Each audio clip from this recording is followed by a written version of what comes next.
What force dictates the pattern of a bone fracture? Imagine your bones as sturdy, flexible structures built to handle everyday stresses. But when a sudden or intense force hits, it can cause a break. The main factor that determines how a bone fractures is the type of mechanical stress or load applied to it. This includes how much force there is, the direction it comes from, and how much energy it carries. These forces interact with the bone's internal structure, which includes its density, shape, and material makeup, to decide exactly how and where the bone will break. Bones are naturally designed to withstand normal forces through their complex architecture. They adapt over time based on how much they are used, thanks to a process called Wolff's Law. This means bones become stronger where they are subjected to regular stress. But if the force exceeds what the bone can handle, a fracture happens. The pattern of that fracture depends on the characteristics of the force and the condition of the bone at the time.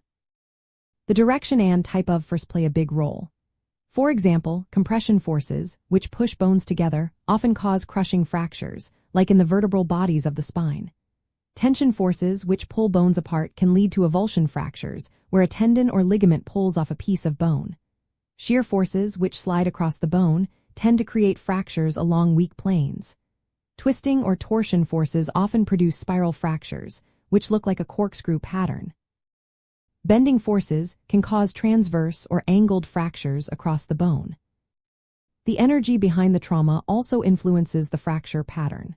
Low-energy impacts, such as falls from standing height, tend to cause fractures in bones already weakened by conditions like osteoporosis. These are called insufficiency or fragility fractures and happen with minimal trauma. High-energy impacts, like car accidents, usually produce more complex fractures with multiple fragments and severe damage. Bone quality is a key factor. In osteoporosis, bones lose density and microarchitecture, making them much more fragile.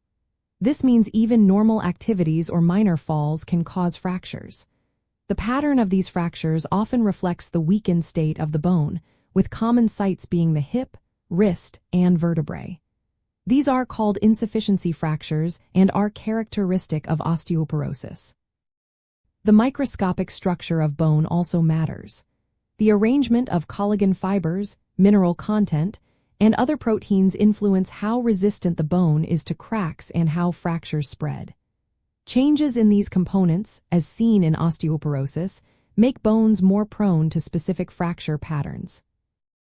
Understanding how forces act on bones and how bone quality influences their strength is essential in managing fractures, especially in people with osteoporosis. Because osteoporotic bones are less resistant to normal stresses, fractures tend to occur with low-energy trauma and follow characteristic patterns. Recognizing these patterns helps healthcare providers diagnose and treat fractures effectively, aiming to restore function and prevent future injuries. Always remember, if you suspect a fracture or have concerns about bone health, consult a healthcare professional for personalized advice and appropriate management.